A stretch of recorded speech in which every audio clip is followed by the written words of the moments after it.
Welcome to Cambridge Forum, discussing Unriddling the World, Fantasy and Children, with award-winning children's author Susan Cooper. I'm Pat Zerke, director of the Forum. Susan Cooper is the author of more than 20 children's books. Perhaps the best known of these are the heroic fantasies in the Dark is Rising series, which include the 1976 Newbery Medal winner, The Great King.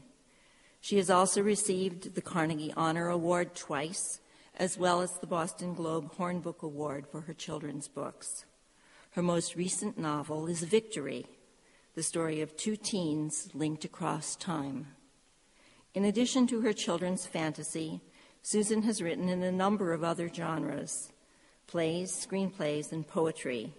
In 1975, she began writing scripts for the Revels, and her poem, The Shortest Day, is now an integral part of their annual winter solstice celebration. Here to start us on our exploration of riddles and their unriddling are George Emlen and Tony Barand from the Revels. George is music director of Revels, and Tony is a singer, dancer, and scholar. Together, they invite us to participate in songs and riddles. Thank you, Pat. I am George Emlen, music director of Revels. My friend here is Tony Barand. And just to plug Revels for a second, the reason I am here to help kick off this event tonight is because Susan Cooper has been associated with Revels, as Pat said, for a long time. And she knows the power of song. In the spirit of John Langstaff, who was the founder of Revels and who led many thousands of people in group singing for his entire life, a terrific man and a great concert artist, but also a wonderful educator and a song leader. So we are going to sing together. And I just have to tell you that Susan Cooper and Tony Barand are two of my very favorite people from the British Isles. So when I learned that Susan was going to be here, the first person who popped to mind to come help us lead songs was Tony Barand. Thrilled. Susan was thrilled to hear that because they go way back too. And I also have to tell you that Susan, when I first knew her in 1984, it was in that great old building across Harvard Yard called Memorial Hall in Sanders Theater. She was like a muse for Revels. She had a lot of ideas, and she had a lot of beautiful words and a lot of wonderful poetry, and she wrote words to the hymns and the carols that we sang. And so I knew her only as the Revels muse, later to find out she was a pretty good author of children's books. We're going to sing three songs. The first one, the riddle song, because of the title of this evening, which I thought everybody sang the same version of. Come to find out that Tony and I had to negotiate the text a little bit. So when we get to I won. You won. Well, we actually compromised on ring when it's rolling. We'll do the ring when it's rolling. He knows a different version. But I yielded on the chicken when it's pipping. Apparently chickens don't pip. So a chicken when it's in the egg. All right? Who knows this Please song? sing with us. You'll know this. You'll know this. I gave my love a cherry that has no stone. I gave my love a chicken that has no bone. I gave my love a ring that has no end. I gave my love a baby with no crying. How can there be a cherry that has no stone? How can there be a chicken that has no bone? How can there be a ring that has no end? How can there be a baby that's no crying?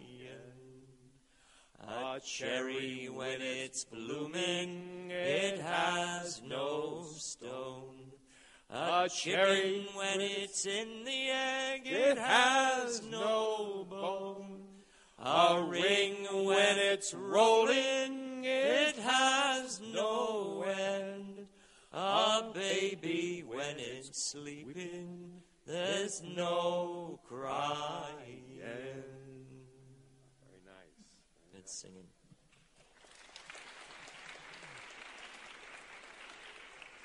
Well, I started out, of course, with the title, thinking about all the wonderful, many songs that have riddles in them. And Susan said they're very nice, but what I want is songs that are metaphors about the great riddles. And so going to do a couple that are of that ilk. This one, interestingly, Susan and I both learned a poem from Alfred Lord Tennyson when we were in school in England. But I learned this again as a song due to the musical setting by a fiddler many of you may know, Rani Arbo. Rani's high school English teacher loved poetry, particularly Tennyson. And when she was an old lady and dying, Rani used to go and read poetry to her. In the last number of weeks before she died, she didn't, or wouldn't speak at all. So Rani would simply read. Right before she died, the old lady suddenly said, "Sunset and evening star and one clear call for me." And then she died. So sing it. You'll find there's the last line of each verse repeats. Please sing it with us. Sunset and evening star and one clear call for me, and may there be no moaning of the bar when I put out to sea. When I put out to sea, when I put out to sea, may there be no moaning, and may there be no moaning of the bar when I put out to sea. But such a tide as moving seems asleep, too full for sound and foam, when that which drew from out the boundless deep turns again home. Turns again home. Turns again home with that which drew, when that which drew from out the boundless deep turns again home. Twilight and evening bell, and after that the dark, and may there be no sadness of farewell when I embark. When I embark. When I embark. May there be no sadness. May there be no sadness of farewell when I embark. But though from out our bourne of time and place the flood may bear me far, I hope to see my pilot face to face when I have crossed the bar. When I have crossed the bar. When I have crossed the bar, I hope to see my pilot face to face when I have crossed the bar. Okay. Thank you.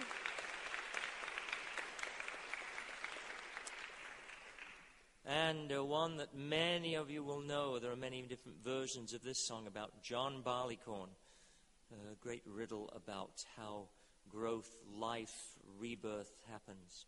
And the chorus is, Fa-la-la-la is a lovely day. Fa-la-la-la-lay-oh. You don't need to take notes on this, it's okay.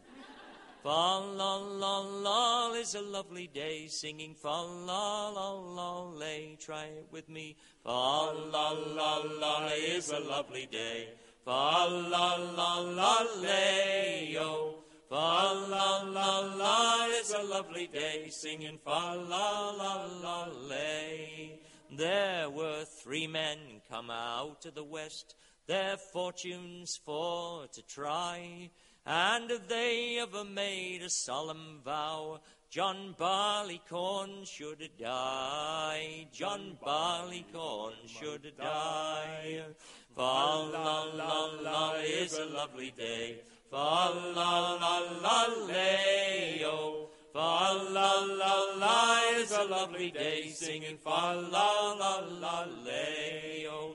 They plowed him in 3 furrows deep, laid clods all on his head, and they ever made a solemn vow, John Barleycorn was dead. John Barleycorn was dead. Fa-la-la-la is a lovely day. Fa-la-la-la-lay-o. Fa-la-la-la is a lovely day, singing fa-la-la-la-lay. Well, then there came a shower of rain, which from the clouds did fall. John Barleycorn sprang up again, and he did amaze them all. He did amaze them all. Fa-la-la-la is a lovely day. Fa-la-la-la-lay-o. Fa-la-la-la is a lovely day, singing fa-la-la-la-lay. Well, then came men with great sharp scythes to cut him off at the knee. They bashed his head against a stone, and they used him barbarously. They used him barbarously. Fa-la-la-la is a lovely day. Fa-la-la-la-lay-o. Fa-la-la-la is a lovely day, singing fa-la-la-la-lay. Well, then came men with great long flails to cut him a skin from bone, and they ever used him worse than that. They've ground him between 2 stones. They've ground him between 2 stones. Fa-la-la-la is a lovely day. Fa-la-la-la-lay-o. Fa-la-la-la is a lovely day, singing fa-la-la-la-lay. Oh, well, they wheeled him here, wheeled him there. They wheeled him into the barn, and have they ever used him worse than that? They've bunged him in a vat. They've bunged him in a vat. Fa-la-la-la is a lovely day. Fa-la-la-la-lay-o. Fa-la-la-la is a lovely day, singing fa-la-la-la-lay. Well, they worked their will upon John Barleycorn, but he lives to tell the tale. We pour him into an old brown jug, and we call him home-brewed ale. We call him home-brewed ale. Fa-la-la-la is a lovely day. Fa-la-la-la-lay-o. Fa-la-la-la is a lovely day, singing fa-la-la-la, fa-la-la-la, fa-la-la is a lovely day. Fa-la-la-la-lay-o. Fa-la-la-la is a lovely day, singing fa-la-la-lay. Tony Barron. Singing, thank you.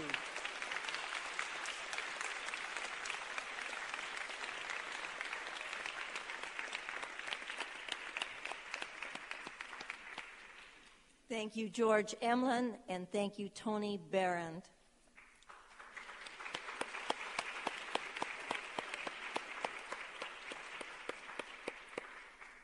So now we've had a brief unriddling through music, so I hope that we are all in the mood for our discussion of children's fantasy. Why do children read fantasy? Does an adult understand fantasy the way that a child does? These are some of the questions that Susan Cooper explores as she considers the ways that fantasy unriddles the world.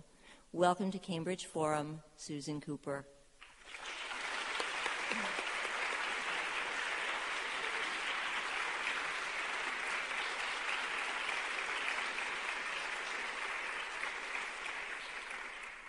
I can't tell you how good it is to be back in Cambridge. And I didn't realize I was going to be back in the Revels as well, which is, thank you guys. Tony and George and I go back, I think even further than 1980. We used to rehearse in the basement of the church around the corner, up the road. for Jack. I love the fact that a tape of Jack's voice singing The Lord of the Dance was played to wake the crew of the shuttle Discovery one morning in space recently. Imagine having that voice echoing out beyond the world. Unriddling the World is my title, and I took it from a piece by another old friend, the English fantasist Alan Garner. He was talking about writing, and he might also have been talking about song.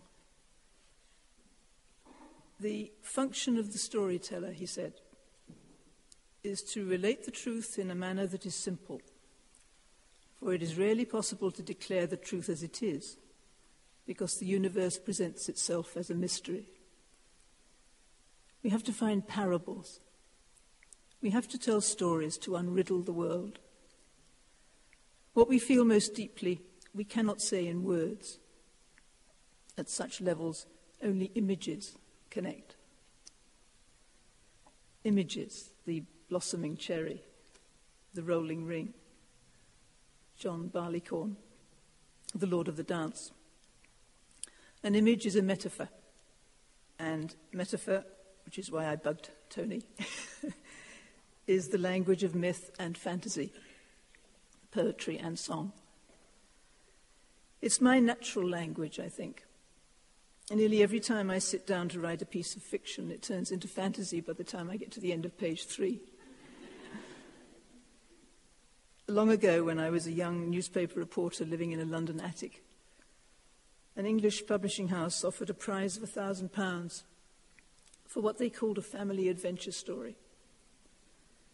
This £1,000 was more than I earned in a year. So I thought, wow. And I started to write an adventure story. And before I reached the end of chapter 1, I found that my main character was a reincarnation of Merlin, which was the end of the prize. It disqualified me. But it did give me the first book in the Dark is Rising sequence, Oversea Under Stone. And things have gone on like that ever since. Writers like me try to unriddle the world for children through fantasy. In the childhood of mankind, this was the job of myth, of course. Once human beings began to think, we tried to make sense of this beautiful, puzzling, perilous place that we live in. And so we began to invent stories. Dozens of creation myths, for starters. Many of them using the familiar image of a god or gods, creating first man, or sometimes first woman, out of clay or sand or earth. Or there's my favorite, which comes from North Borneo. In this one, there's an uninhabited world of nothing but sky and sea and earth. Then a spade handle falls down from the sun and roots itself and grows into a tall tree. I quote, "And a vine descended from the moon and embraced it closely and lovingly. And from that mating were born a boy and a girl, who became the parents of all the people on the earth." It's the spade handle I like. What do you suppose became of the spade?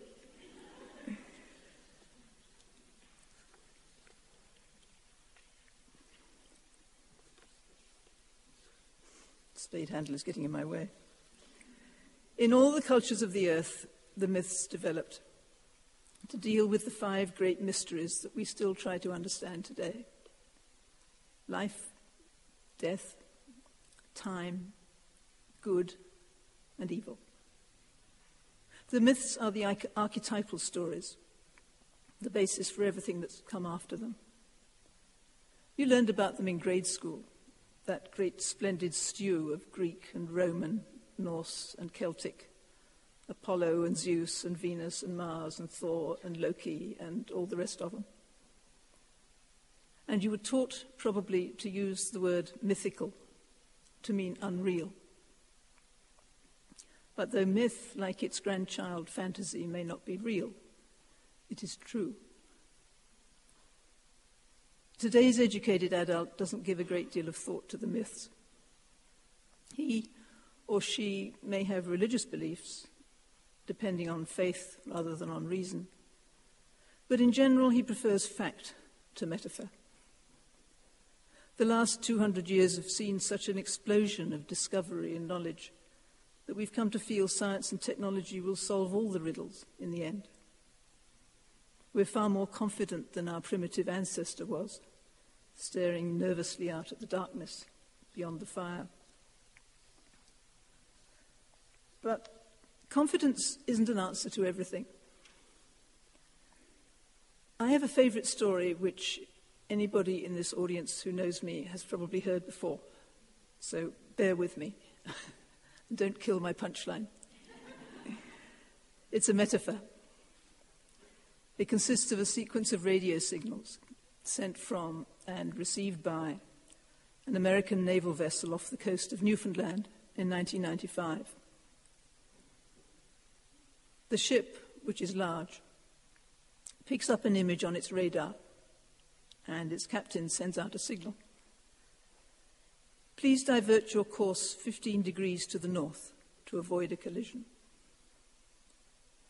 A signal comes back.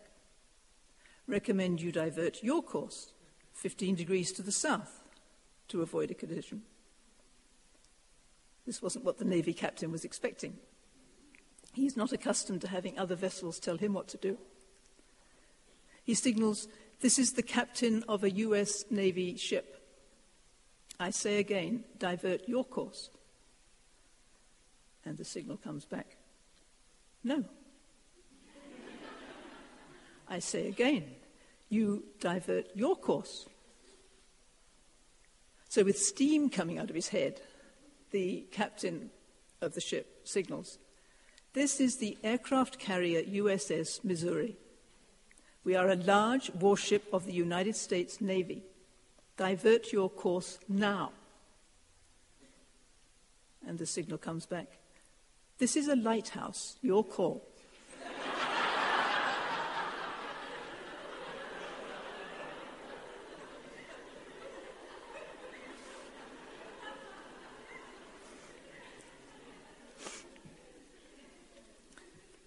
The captain of the USS Missouri is a confident fellow, armed with all the most advanced scientific instruments known to Western civilization, or at least Western navies. But the lighthouse is ancient. The lighthouse of Pharos was one of the 7 wonders of the world 2,000 years ago. That beam of light, for me, is the light of the imagination, as old as myth, reaching round to illuminate this perilous world. And the fancy new ship of science isn't going to make it budge. When I wrote The Dark is Rising, I was married to a distinguished professor of materials science at MIT. And when I'd finished the last draft of the book, I gave it to him to read. Then I waited nervously until he handed it back to me a few days later. And he said, "This is a very good book until that horse starts to fly." The horses don't fly, no.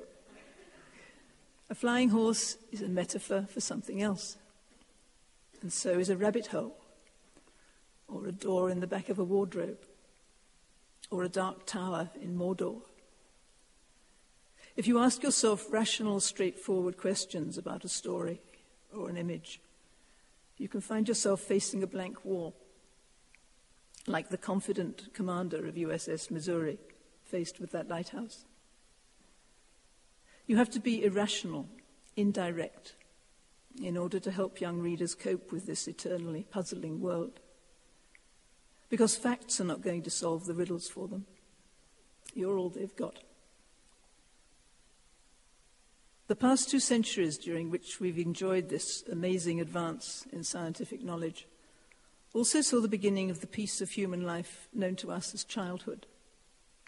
You might say that the Victorians invented childhood, and children's books as well. Way back, life was short, and so was youth. In Shakespeare's 7 Ages of Man, Every man has a few years as a mewling baby and a whining schoolboy, and then he's suddenly grown up. But the age of enlightenment that brought children time for innocence also meant that they were no longer pre-soaked in myth. From now on, they would need their own metaphors and images. And by now, far more of them could read. Gradually, the great collections of fairy tales appeared. Translations of Perrault and the Brothers Grimm, very grim. And after them, Hans Andersen's melancholy fables. By the turn of the 20th century, people like George MacDonald and E. Nesbit were writing fantasies of their own.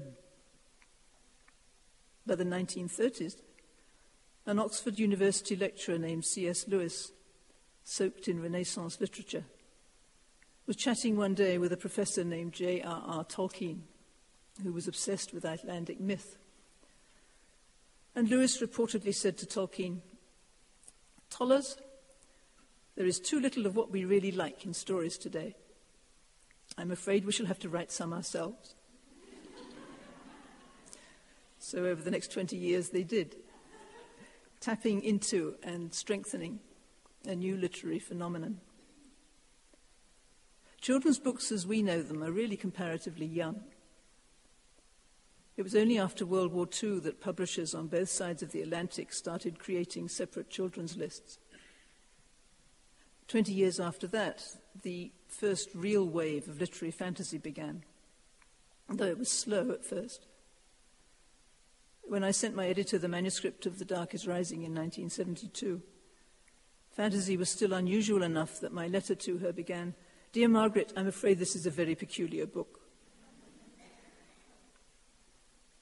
Fairy tales are an extension of myth, but in the invented fantasies of writers from my generation and all those since, for the first time the imagination of an individual adult is reaching out to the imagination of a child. And that adult has to be a particular kind of person who somehow retains a deep connection with his early self. I don't write for 10-year-olds. An audience of 10-year-olds fills me with absolute terror. But I do write out of the imagination of my 10-year-old self. And I could give you 15 minutes of quotations from other writers who say the same thing.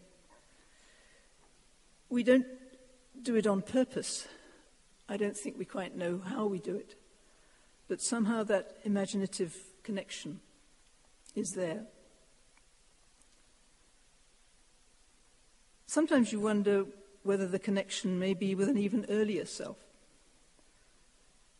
4-year-old Marina, one of my grandchildren, said to me one day, "Nana, you're old." "Yes," I said sorrowfully, "you're right." But she hadn't finished. "And Daddy is even older," she said. Daddy was 39 at the time. I didn't know what to say to that, so I gave her a hug. Another day she said, "Nana, do you have kids?" "Yes, darling," I said, "I have your mummy and I have your Uncle Johnny." "But they're not kids, they're grown-ups," said Marina. These are observations about one of the mysteries, time. A 4-year-old skates around in time, whereas we are so rooted in linear time that we smile and we think ruefully, "You'll learn, kid." But who does the learning? Perhaps I'm going back to the state of mind of the 4-year-old when I write something like this, which is said by my Merlin figure Merriman in The Dark is Rising, about a pair of great magical doors. "We of the circle are planted only loosely within time," he says. "The doors are a way through it, in any direction we may choose. For all times coexist, and the future can sometimes affect the past, even though the past is a road that leads to the future." And then he adds, "But mankind cannot understand this," which is perhaps one of the reasons I'm published on the children's list. Life, death, time, good and evil. When our children are small, we try as parents to prepare them for the mysteries they'll face. But we can't take away the shock of their first encounter with birth, with death. Stories help, stories of all kinds. Not just the reassuring picture books about small children puzzled by mummy's swelling tummy or resenting the new baby after it's arrived, but the less direct stories. Catherine Paddison wrote Bridge to Terabithia for her young son David when his best friend was struck by lightning and killed. It helped him to cope, as it has helped innumerable kids since. And I once wrote a fantasy called Seaward, after my father and my mother had died within 6 weeks of each other. I really don't think she wanted to live without him. I thought Seaward was a kind of quest story about a girl and a boy. But while I was writing it, my imagination put a death into the book that I hadn't anticipated. It wasn't human. It was the death of a strange fantasy creature called Peth, which is the Welsh word for thing. I read it again the other day, and besides getting a bit misty-eyed, as I had when I wrote it, I found a line I didn't remember writing. It said, "This one death contained within it all the others." And that could serve as an example of what fantasy is about, what it's for. On the rare occasions when people write to me about Seaward, that small death on one page is nearly always the piece that has caught them.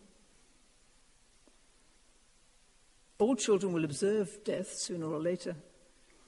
The snuffing out of life of a bug or a bird, perhaps a beloved pet.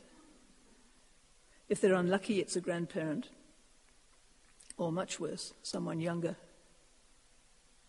So we reassure them that they themselves aren't going to die anytime soon, and nor are we.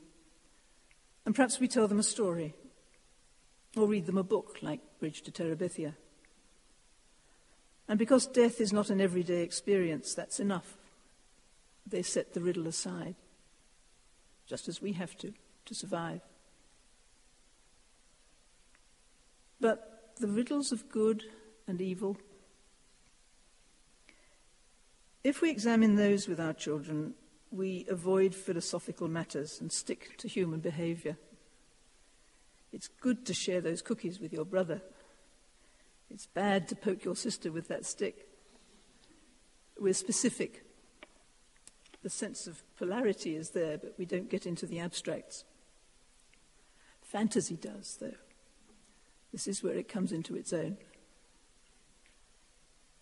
I'm not sure my imagination would have come up with 5 books about the eternal conflict between the light and the dark if I hadn't been hearing bombs and gunfire and dodging in and out of air raid shelters through the years between my 5th and 10th birthdays. Under normal circumstances, a child doesn't encounter enough really bad things to give him or her a sense of evil. But if you're aware 24 hours a day that someone is trying to kill you, if you're the child of World War II Europe or Asia, or the modern child in Iraq, or Darfur, or the Congo, or a dozen other desperate places, you will be haunted one way or another for the rest of your life. I wrote my World War II book decades ago, when I was 34, a realistic autobiographical novel called Dawn of Fear, but it didn't get the haunting out of my system. Afterwards, I went back to my desk and wrote the last 4 books of the Dark is Rising sequence, because, as usual, my imagination could fully express itself only through fantasy. Those subconscious hauntings that mold the imagination, and sometimes the shape of our whole lives, they nearly always date back to this period before puberty. I think this is why I've never written a fantasy from the point of view of anybody older. Once the hero reaches an age when he or she begins to agonize over his sexual identity, He has other things to think about than his quest. Indeed, sex becomes the quest, and it takes over the imagination for a large part of that long, anguished hurricane known as adolescence. Metaphor goes out of the window for a while, which is one reason why the confused adolescent Will Stanton, in a recent new film called The Seeker, bears so little resemblance to my Will Stanton in The Dark is Rising. There are a few other reasons, but we won't go into them for the moment.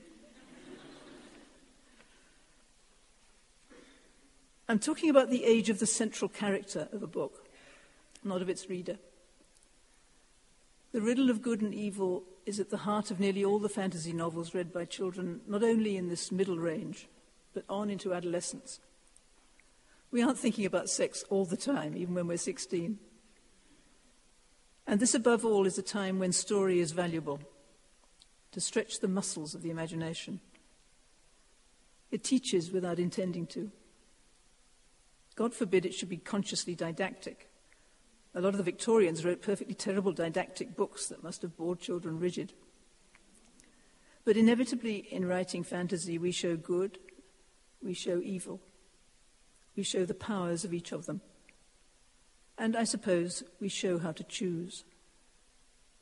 And the young reader is paying attention simply because he or she is, like us, inside the story. He's more completely inside this kind of story than an adult can be. It's not that we lose touch with our imaginations when we grow up, but by then experience has hardened our opinions, assumptions, beliefs, and to some extent they get in the way. The young reader hasn't got any of these. He's still looking, questing. And inside the story, the quest of the hero is an accidental metaphor for the reader's quest for adulthood. I think that word accidental is important. One Christmas a long time ago, Jack Langstaff let me just once give the Christmas revels a framework that was a kind of play. It was about a boy who works for a magician and is helping him give a puppet show at a Victorian children's party. They're performing St. George and the Dragon. And when the time comes for the boy to bring St. George on stage, he realizes to his horror that he's lost the puppet. The magician is furious. He points his long fingers at the boy and he hisses, "You will go and find St. George." And suddenly the boy finds himself inside the world of the puppet play. By the magic of our set designer, Eric Levinson, the proscenium of the puppet theatre was arching over the Sanders Theatre stage. Now the boy is on a quest for St. George through a land of storybook characters, including all the other puppets who've become life-size. His adventures are fast and furious, but nobody can lead him to St. George. He searches and searches until a climactic point when the rampaging dragon actually appears, breathing fire at everyone on sight. And the boy knows with relief that this has to be the moment when the hero will appear to save the day. "Come out, St. George," he calls. "Where are you?" And the senior puppet character, Father Christmas, comes towards him, holding out a child-sized white tabard with a red cross on it, and a small shield and a sword. And he puts the tabard over the boy's head. And the boy realizes that he has to be the hero himself. He is St. George. And 1,000 people watching in Sanders Theatre all went, "Ah," as they realized it too. It was lovely. I may never have a better professional moment. But at the time, I'm not sure I knew what I was doing. Since I was in love with theatre, as many novelists secretly are, the thing I was after was that the reaction to the turn, the magic surprise.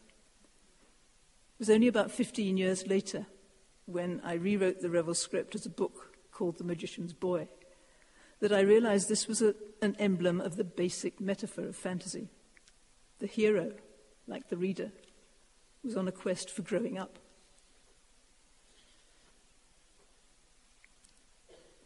This is also the strongest of three themes in my fantasy, The Dark is Rising. That book has its own shot at unriddling the existence of good and evil. And it shows the involvement of the two of them in a fate of a hapless human being known as the Walker. But the heart of the story is the quest of its hero, Will Stanton, an 11-year-old boy faced with the thing we all have to face, the question of identity. Here I am. Who am I? What shall I do with my life? If I've been born with some kind of gift or difference, what do I do with it? You don't know how to articulate questions like that when you're 10, 11, 12 years old. But a story can do it for you, indirectly, sideways, by metaphor. Sometimes it will be a story that weaves you in and out of fantasy, but is rooted in the real world, like Alan Garner's or mine. Sometimes it will be a self-contained metaphor, a whole separate world, of the kind created more often by American fantasists, like Ursula Le Guin's Earthsea trilogy, or for that matter, George Lucas's Star Wars films. One way or another, all the fantasies are trying to deal with the central dilemmas of human existence. The myths were for every man. Our fantasies are for every kid. From time to time, fantasies which deal with good and evil find themselves bumping heads with modern religion, or rather with its stricter practitioners. The Dark is Rising was accused by the Church of Scotland of undermining the Christian faith because it portrayed supernatural powers not stated as being the work of God. Greenwich was banned in Queensland, Australia, a distinction I've always rather liked, because it dealt with a graven image. And of course the Harry Potter books have had people nipping at their heels all over the place because they're said to promote witchcraft. Way back in the mists of our beginnings, story and religion were one and the same. Myth was a sacred narrative, and the first storytellers were the first priests. But there's a critical point in any culture at which religion departs from the mistiness of metaphor and takes on structure with specific rules for behavior and belief, not unlike science. We need a sense of order in this deeply puzzling universe. It makes us feel secure. The trouble is that the safe structure has a tendency to close its doors and require a qualification for admission, to offer an image of the world which is divided between us, the true believers, the chosen, the saved, and them. We all run into mild examples of this from time to time. When I was a young newspaper reporter in London, I was sent one day to interview the chief rabbi of Britain, Dr. Israel Brody. The editor couldn't send a Jewish reporter because we didn't have one. And Dr. Brody was very dour and monosyllabic with me, until our photographer, Otto Karminski, turned up. He beamed at Otto. "Ah," he said, "you're one of us." And as for the Christians, just to offend everybody, when I had to take instruction to marry a Roman Catholic, the fiery priest who was my mentor had me in tears with his pronouncements on the possible damnation of any children I might produce. And the Protestants had their moments too. When I wrote to the vicar of the University Church at Oxford to get proof for the Catholics that I'd been confirmed into the Anglican Church, he wrote back by return saying, "Are you sure you know what you're doing?" These mild little scraps of exclusivity are at the near end of a very perilous road. At the far end, you have a Protestant England cutting off the head of its Catholic king. You have the Crusades. You have pogroms and the Holocaust, and Sunni and Shiite Muslims slaughtering each other in Iraq. You have inflammatory, self-righteous talk of an axis of evil. And you have jihad. What are we to do with all this? if we are trying to give children help in the matter of sorting out good and evil. Fantasy writers can't cope with extremism, just as extremists can't cope with fantasy except by banning it. If we are raised within a religious belief, we tend either to sublimate it or to rebel against it, with a few exceptions like C.S. Lewis, whose Narnia books are full of Christian imagery. Tolkien, who was a very devout Catholic, spent a lifetime assembling the immensely detailed mythic pattern of his Silmarillion, which is the underpinning of the Lord of the Rings trilogy. And when he was asked by a Jesuit priest why there was no mention of God or religion in the books, he replied somewhat evasively that he regarded the whole trilogy as a fundamentally religious and Catholic work. And then there's Philip Pullman, who wrote his brilliant trilogy, His Dark Materials, as a revision of Paradise Lost, and is what you might call a devout atheist. Me, I am an agnostic. I do not know. I don't set up any faith or certainty as a solution to the mystery, though I shall always be grateful for the way my Anglican childhood soaked me in the words of the King James Bible. I have no answer. I am a storyteller. As Alan said, we have to tell stories to unriddle the world. And though my fantasies, like all story, come out of the subconscious, they do seem consciously to focus on the plight and the conscience and the responsibility of the individual. The light and the dark are extremes. They're good and evil, yes, but each of them is capable of being merciless. And we mortals, small and fallible, are sometimes victims of one or the other extreme. We have no choice but to try and keep our balance between two opposing currents, and to help our children to keep theirs.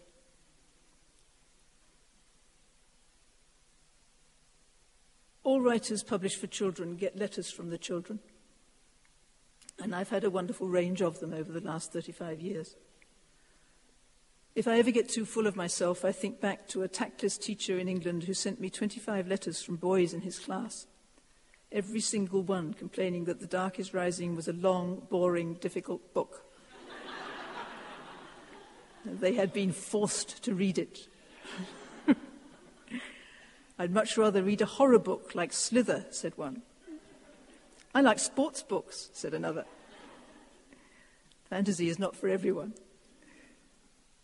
But there are also letters from kids like a 14-year-old who wrote simply, I don't know whether you will ever read this, but I just wanted you to know your book showed me how to see the good and evil inside myself. And when The Dark is Rising was made this year into a film that caused me some pain, I was comforted by a surge of indignant protests from the internet.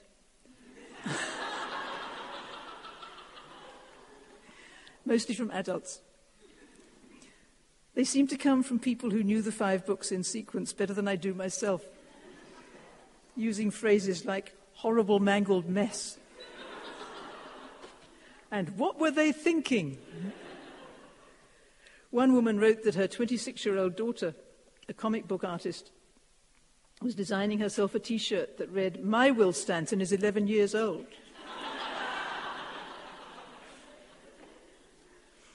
Another one did a wonderful, hilarious breakdown of scenes in the book that didn't make it into the movie, and scenes in the movie that didn't come from the book. It was a very long list.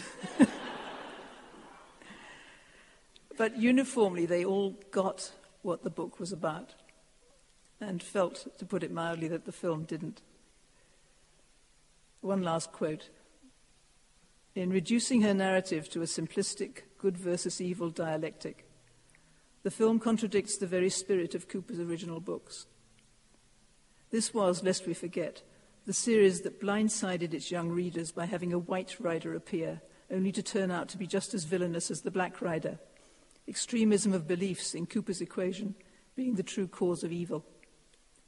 No one who loved these books could watch this travesty and not feel betrayed. These were the child readers grown older. There was once a headmaster in Britain of a celebrated school which had particularly progressive methods. And when he retired, someone asked him what he felt he'd accomplished. He shook his head. "We can never judge the success of any aspect of education," he said, "until the children grow up and can tell us what really happened." As with education, so with books. There are some advantages to being a senior citizen. You're old enough for the children to have grown up and told you what happened. When I read those defenses of fantasy from the internet, I felt that after all there was some point to what people like me were trying to do. It was like one of those moments that you have as a parent, if you're lucky, when your child does some small thing so infinitely touching and rewarding, as each of mine has, that you suddenly have a blazing sense of what love is all about. On a professional level, these unknown defenders, grown up but remembering childhood, did the same thing. My niece in Britain even reported gleefully that there was a chat group at the University of Oxford called "Keep Your Filthy Hands Off, the Dark is Rising."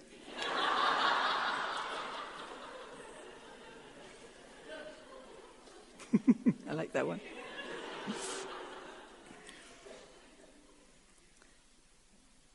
There is one caveat to be made about the power of story, fantasy or otherwise.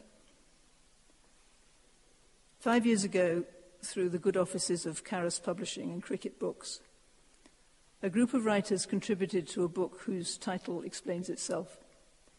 It was called 9/11, the Book of Help. I was one of them, and so was the wonderful New Zealand author Margaret Mahy. And the piece she wrote still sticks in my head.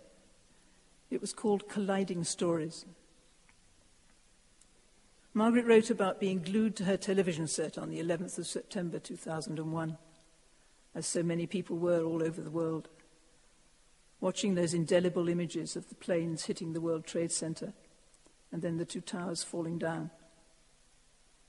"I felt I must be living through an invented story," she wrote, and I know many other people felt the same. Then her television station showed her a different image from a different country. Quote, a crowd of Islamic children, all boys, laughing and cheering, applauding what was apparently, to them at least, a victory. She wrote, "As I watched those boys dance with joy at a blow successfully thrust into the side of an enemy, I realized that they were making an entirely different story out of the pictures from the one I was making. All this made me think about the power of stories in human lives, the way human beings all tend to make up parts of their own stories, to simplify and edit them, dividing the world into goodies and baddies." And she thought back to World War II, when she and I were children, and the way it ended with the dropping of the first atomic bomb on Hiroshima.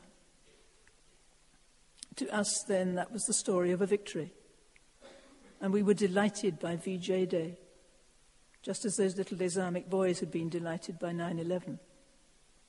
No, the two situations were not the same. One was an ending of hostilities, and one was a surging continuation, but each was an enormity. About 2,800 people died in the terrorist attack of 2001, and the little boys cheered the news because they'd heard Americans demonized. In Hiroshima, 140,000 people died after that bomb was dropped, 70,000 of them in the instant that it exploded, and a monster was let loose into the world. But a little girl in New Zealand and a little girl in England cheered, because they too had been told a story about good triumphing over evil. Stories have neat endings, Margaret Mahy wrote. We can shut a story in a book and walk away. But in real life, things go on and on and on.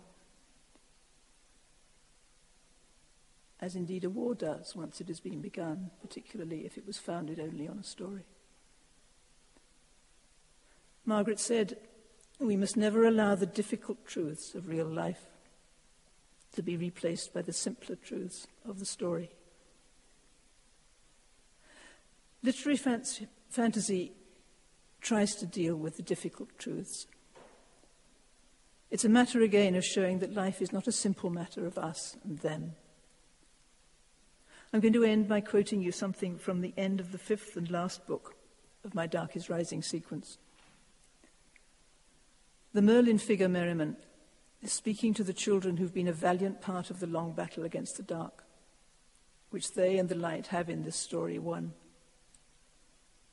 The things he says are the things that I think every book I've ever written has been about in the end, and a great many other people's fantasy novels too. I must just ask any strict feminists out there to be patient with Merriman Lyon and me for using the word man to mean not the male of our species, but mankind. For remember, Merriman says to the children, that it is altogether your world now, you and all the rest. We have delivered you from evil, but the evil that is inside men is at the last a matter for men to control. It is the responsibility of man to keep it alive in all its beauty and marvelous joy. And the world will still be imperfect, because men are imperfect. Good men will still be killed by bad, or sometimes by other good men. And there will still be pain and disease and famine, anger and hate. But if you work and care and are watchful, as we have tried to be for you, then in the long run the worse will never, ever triumph over the better. And the gifts put into some men, that shine as bright as Iris the sword, shall light the dark corners of life for all the rest in so brave a world. And one of the children says, we'll try our best. We shall never solve the riddles, but we can help the children to go on trying. Thank you.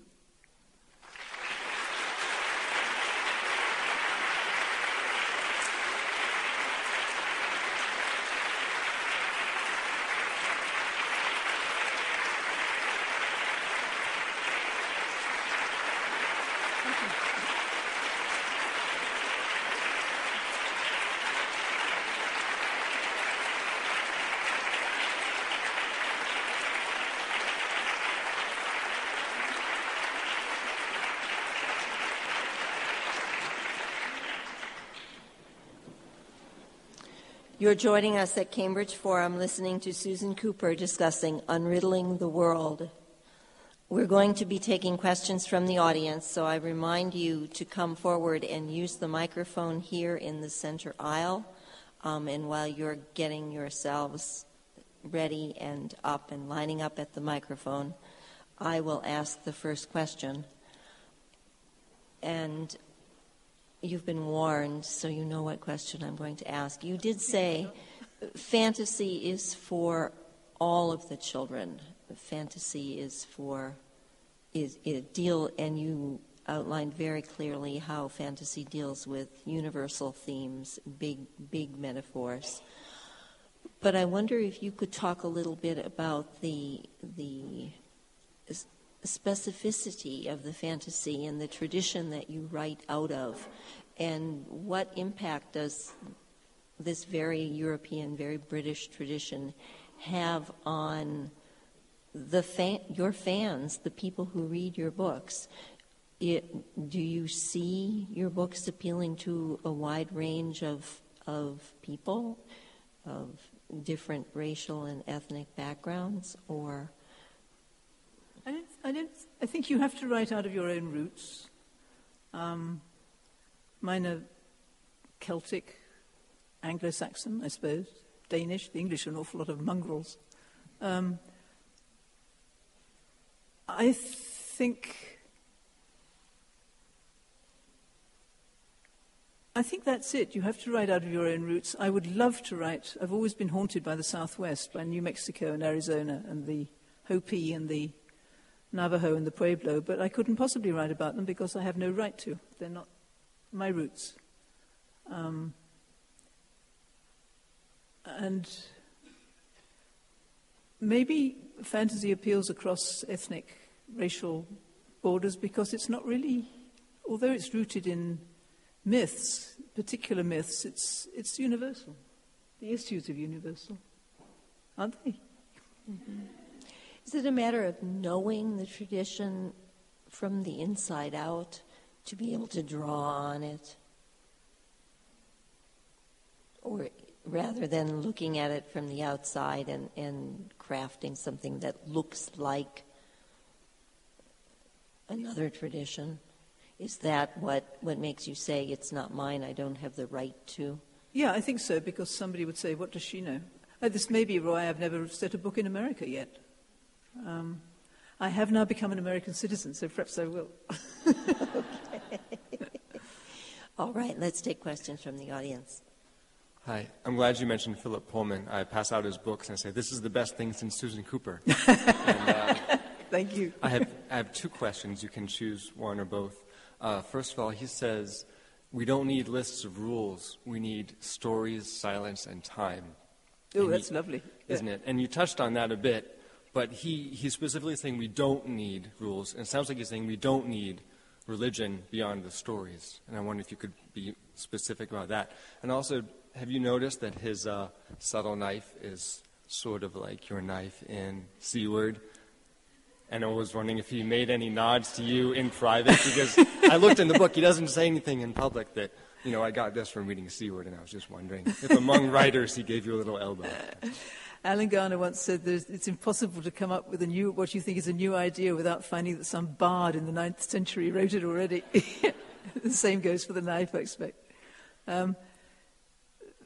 Phillips, you're saying that he says that there are no rules in fantasy that... No, I understood as he was saying we don't need lists of rules, for example, the Ten Commandments. Oh, I see what you mean. No, we don't. Though there is one point that we do, which Roger touched on, I think last night, or maybe you were just going to, and we never did, that you have to have rules within fantasy. Yes, we did talk about it a bit. There are certain things that my layers of magic in the Dark is Rising books can do, and certain things that other layers can't. The high magic, the wild magic, the old magic. And it's a little like the laws of thermodynamics. You can't cheat and just be haphazard. But otherwise, I think Philip is wonderful. Everything he says is right. Except for the atheism. I would be interested in hearing your thoughts on a part of the story that always of The Dark is Rising that troubled me. Why the children, lost their memory of their experience at the end. I've been getting letters about that for 30 years now. Why did the children have to forget? At the end of the Dark is Rising books, I think it would be impossible for ordinary children to live in an ordinary world knowing what they know, what they have seen. I think to grow up into a normal adulthood would just be impossible, and that is what Merriman says to them. He does say you will remember hints of it in dreams, which is something. And I sometimes say to kids, just remember, it might have been you. And you've forgotten. Hi, I'm someone who tore through your books when I was an adolescent and actually went to the Revels since I was in utero in 1980 up until now. So I'm sure I saw that one that you wrote and probably had very bad dreams about it. But I'm now a writing student, and I'm going to ask you a question that I'm sure you've gotten a lot of times. But I'm also someone who starts writing, and by page 3, it's a fantasy story. And I guess my question is about The Dark is Rising, 2 parts. When was that first spark you got to start seeing the magic that was going to make the story? And then how did you start fleshing it out? How did you learn all the rules and all the different properties of the world of The Dark is Rising?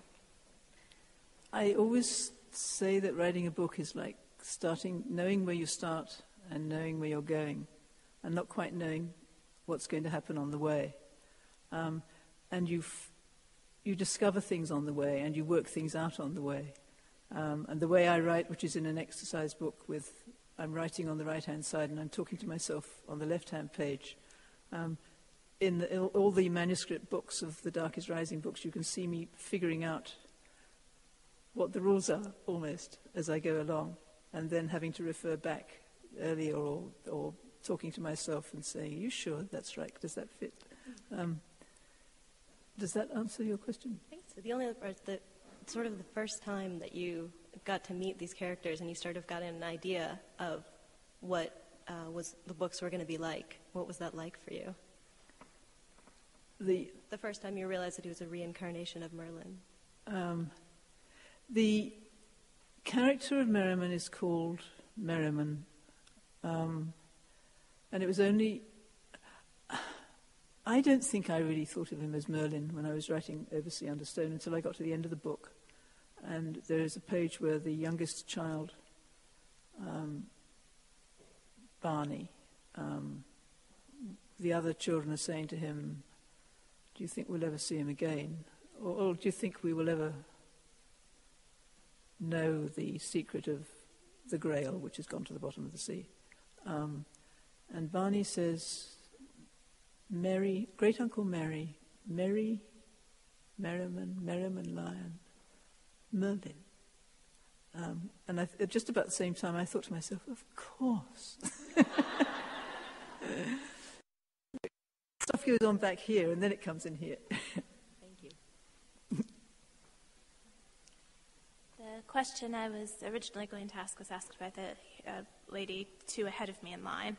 So instead, I'll say that I'm very much condolences about the movie. And can we expect them? Can we expect them to do this anymore? I mean, do they have the others? I think this one was such a flop that they won't make any more. I have two questions. First, what was your idea? How did you come up with Victory? Like, what was your inspiration? Victory, I had written a time travel book called King of Shadows, in which I gave myself the chance to meet Shakespeare, who was my greatest hero, and I think my head said to itself, "Is there anybody else you'd like to meet?" And it was Nelson. There was one little image that had stuck in my notebook for, years and years, which was of Nelson's funeral in St. Paul's Cathedral, when his sailors from HMS Victory had been marching in the funeral procession all the way to the cathedral with holding the flag from his flagship Victory, which had been all shot through in the Battle of Trafalgar. And they were in the cathedral, and at the moment when the coffin went down into the crypt, they were supposed to take the flag and fold it, and I think it was supposed to go on the coffin, and they couldn't bear it because it was the last thing they had of their beloved admiral, and they tore it, and each one of them who was there took a small piece of it. And I loved this little story, and eventually I thought to myself, what if suppose one of the sailors was a boy, many ships' boys in those days, suppose he kept his piece of flag all his life, suppose it came down through the years, suppose another child finds it, suppose the child is a girl, and that's how you write books. And do you have any plans to write any more books? I'm hunting. Thank you. Hello. I'm not a fantasy reader, but 20 years ago I was a librarian in a private school, and your books were the most popular. And so I read The Dark is Rising and fell in love with it. But I discovered another book on the shelves that was very little read. It was a book by Alan Garner called The Stone Book Quartet. Oh, yes, wonderful. And I've noticed tonight that you've mentioned him 2 or 3 times, and there's a quote from him in the program. And I just am very curious to know his influence on you. Alan didn't have any influence on me, but when I first met him, at a conference in Aberystwyth. It was like meeting my brother. I had read a book of his called The Owl Service after I'd written my fantasies, and I thought it was just wonderful. I still think it's wonderful. And we talked and talked and talked, and we had exactly the same feel for fantasy and place and the kind of myths that our stories come out of, the Mabinogion. And he looked at me at one moment and he said, "When were you at Oxford?" And I said 1953 to 1956. And he said, "I knew we'd been in the same room together somewhere." Because he'd been there too. An amazing number of fantasy writers came out of the University of Oxford, where the syllabus stopped at 1832, courtesy of Messrs. Tolkien and Lewis, because we focused so hard on Mallory and Spencer and the early medieval and Anglo-Saxon, for that matter, stuff, that I think it did soak us in a tendency to write fantasy. I don't know. Hi. I also have two questions. You can bear with me. The first one, I'm wondering if you can speak to the issue of, that I've sort of noticed, is that it seems like a lot of fantasy works teach tolerance in some way. Recently, there's been some exposure about Dumbledore and his homosexuality, which isn't very evident in the books, but there are many other fantasy novels that I read as a teenager with like outwardly gay characters, with a lot of, characters from other worlds who need to learn to live together. I'm wondering if you have any opinions about the ability of fantasy to do that and what difference it can make, I guess. Does it have to be fantasy? I mean, any book, don't you think? King of Shadows. It is hard to do something on purpose without being didactic. And I had intended King of Shadows to be a book about a gay relationship between, a homosexual relationship, since the word gay meant something quite different in the 17th century, between this boy and Shakespeare. And it wasn't spelled out in the book. And one of the nicest things anybody has ever said to me about a book was when a friend of mine said, "I wish I'd had that book when I was a gay boy of 10. So it was there. It was still there in the book for someone who wanted to take it out, That's not a very good answer, but it's sort of. And my second question is, what's your reaction or what's your opinion about adults who still read fantasy? Please don't stop, I think.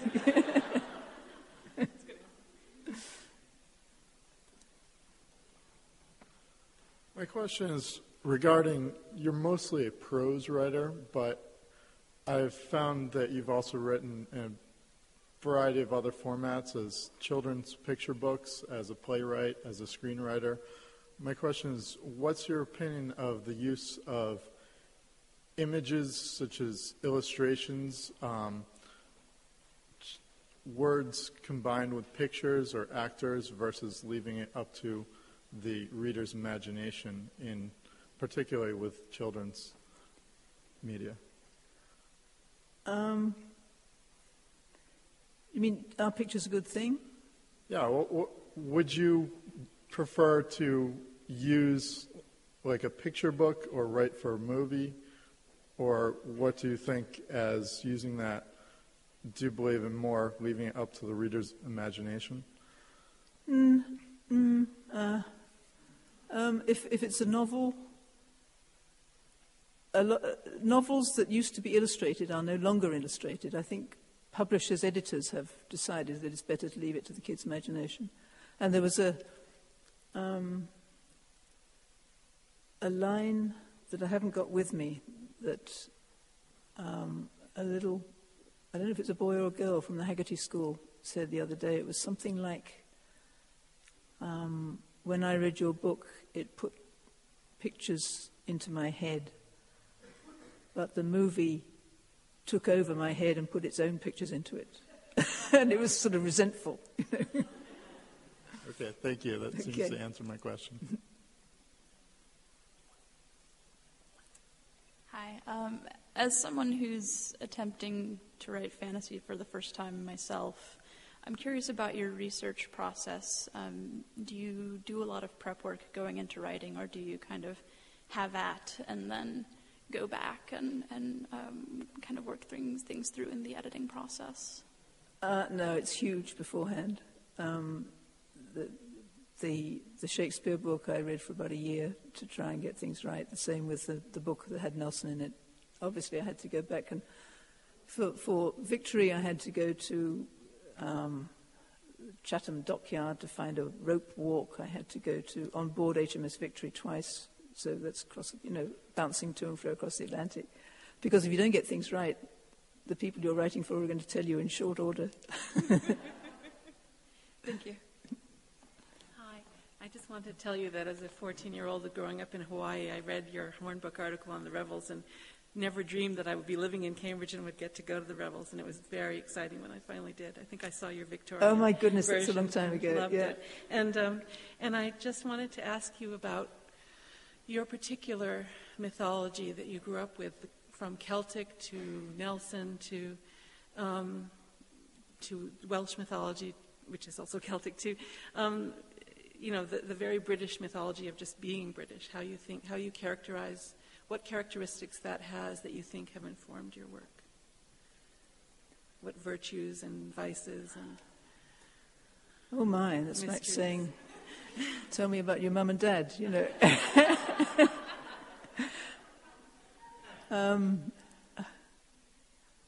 I don't really know. I mean, it just did.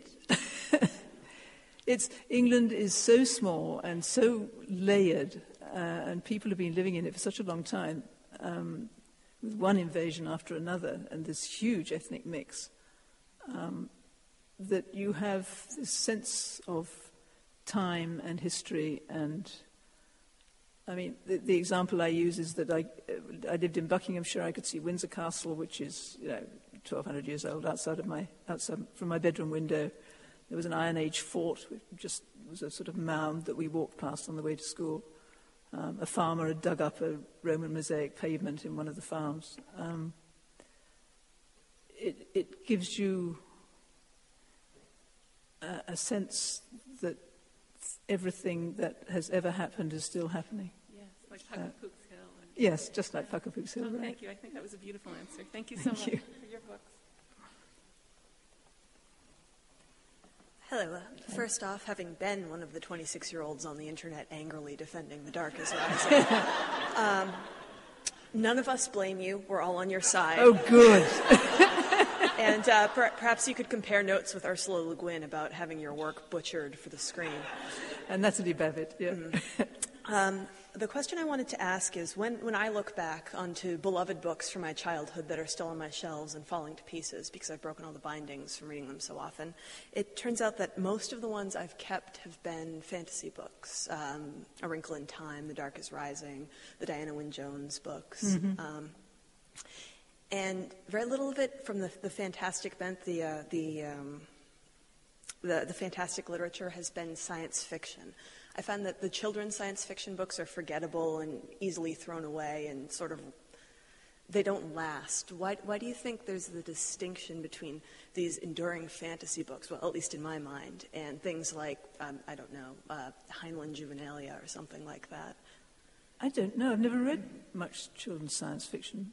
Most of it's pretty bad. Maybe that's why. I don't know. I mean, Ursula Le Guin writes science fiction for adults, but then she's written Earthsea. There is a tendency for American, because of the last answer I gave was one of the reasons why English fantasy writers tend to be rooted in real life and go out into magic. And since America is so young, American fantasy writers tend to invent a whole world. And maybe some of them should stick to inventing a whole world and not go off into space. If that's an answer. Thank you.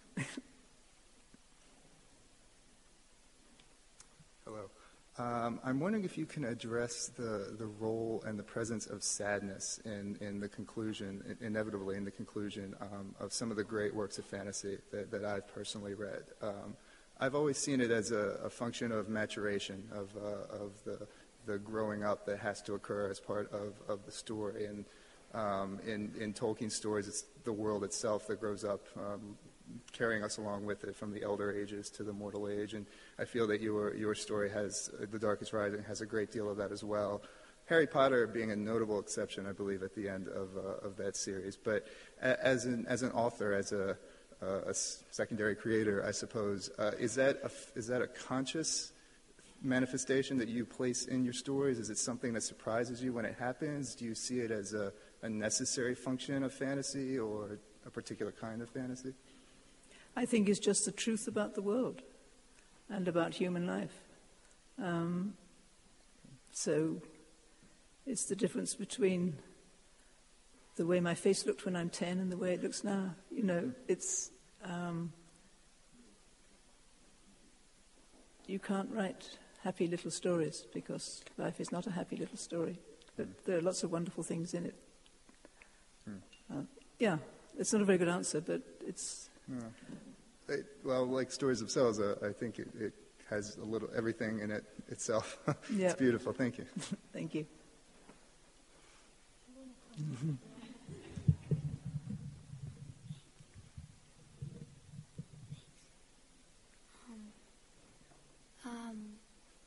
What authors did you read as a kid? Like, what authors did you like? What authors do I like? When you were a kid, which ones did you When I was like? little? Yeah. Well, there weren't many fantasy authors. There was an author called E. Nesbit who had written for people a lot older than me. And their books are still very good. Redney, The Phoenix and the Carpet, 5 Children in It. But there was the series that I was longing to... It was my birthday present and Christmas present always, was an author called Arthur Ransom, who wrote books that are not really fantasies, except that they're about 4 children whose parents were always conveniently somewhere else. And they're all about kids in boats. They were my favorites.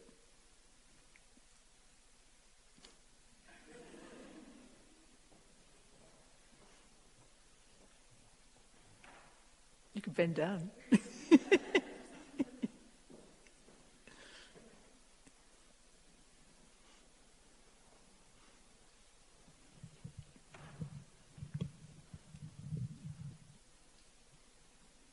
We've spoken already tonight a bit about the production of The Dark is Rising as a movie, and I was wondering if you could talk a bit about, not just The Dark is Rising, but The Golden Compass is coming out, and even the Harry Potter books, or even a movie like The Spiderwick Chronicles, or even Pan's Labyrinth. What is happening to the world of fantasy today when so much of it is coming through movies, and not just children that are reading books and then seeing movies, but seeing the movies first, or seeing only the movies, or even movies that are fantasy movies that are written with no book counterpart, and what you think that is doing to the world of fantasy and the way it's affecting children today. Well, there are good books and there are bad books, and there are good films and there are bad films. One of the most... I was a reading kid, and I read... Well, I didn't read a lot of fantasy, but amongst the things that influenced me as far as fantasy goes was a film. And it was called... in England it was called A Matter of Life and Death. And in America it was called Stairway to Heaven. And it was a fantasy. And it was a very good fantasy film. It came out in 1947. You can probably still get it on DVD. The only solution for people... Philip wrote me a letter, Philip Pullman, when we were talking about having our books made into films. And he said, I'm not quoting it word for word, but he said something like, what can we do? We can spend a year of our lives trying to influence the way the film is made and have no effect at all. Or we can just pray that our Ming vase doesn't get into the hands of an orangutan.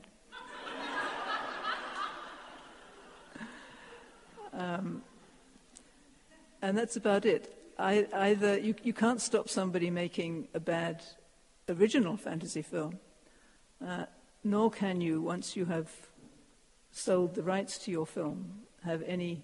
there is never any such thing. I don't know what J.K. Rowling's contracts were like, but normally there is no right for an author to have any artistic control over an adaptation of his or her book. So either we never sell the film rights to our books, and I did resist it for 2 decades, or we just take our chances, and hope that people will read the books at the same time. Okay, in the interest of time, we'll take these last 4 questions, but please be succinct. So will I. Well, just hearing what books you loved as a kid made me curious. What are you reading now that you like? At the moment, I'm reading a book called The Time Traveler's Wife, which came out about 3 years ago.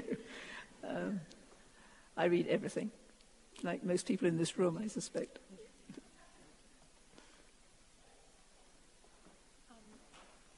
I was actually just curious about, when I read Oversea Under Stone, I love the characters so much, and then I started reading The Dark is Rising and thought, wait a minute, they're not in here, and realized I liked Will even more. And then with Green Witch, you go back and you have the 2 of them, and I was just wondering if you planned that out, sort of the characters and how they clashed, or if it just sort of happened when you realized their personalities. I have to try and condense this because it's a long story. Oversea Under Stone was separate 10 years later. I didn't know it was part of a series. 10 years later, I had the idea for the second book. Then I reread Oversea Under Stone and realized that they linked. And then I sat down and I wrote the names of the next 4 books and who was in them. It was a permutation, so that the children that you're talking about came back in the 3rd book. And I wrote who was going to be in each book and what time of the year it would be and the titles and the last half page of the last book. And then I started to write the series. And then I used the last half page of the last book. That's the short answer. Thank you. Hi. First of all, thank you so much for coming and speaking to us. My question is about a sense of place or landscape in fantasy. It seems that in some mythology, you have an ordinary place with extraordinary things happening in it. But it also seems like there's an element in some fantasy where the writer creates his or her own landscape. And I wondered how you think of landscape when you write and how that affects the fantasy that you write. Has a huge effect on me, and Alan Garner is so much affected by landscape that he writes about this little piece of Britain that's like about this big in Cheshire. He's totally rooted. And this is this English thing of writing about the roots, I think, rather than making up a landscape. I was so homesick when I first came to live in America that I felt bereft. And an old novelist who was a friend wrote to me and said, "Don't worry, you will find you write better about a place when you are away from it." And I think the books came out of homesickness. Hello, from another 25-year-old on the internet and another person who grew up with the books. And one thing that I noticed about the characters in your books, and in many books I like, is that they're very rooted in the time that they're in as well as the place. But in reading it decades later, I still identify with them, and it still works just as well. And I'm wondering, for you as an author, do you now look back on your books and think, oh gosh, I wish I'd done that differently, or oh, that worked at the time, but I would definitely do that differently now if I were writing the same book now? Or do you look back and just go, okay, that's, it's a complete work as it is. I don't keep wanting to change things. Oh, it's very dangerous to read your own books because you can always find something you should have done better.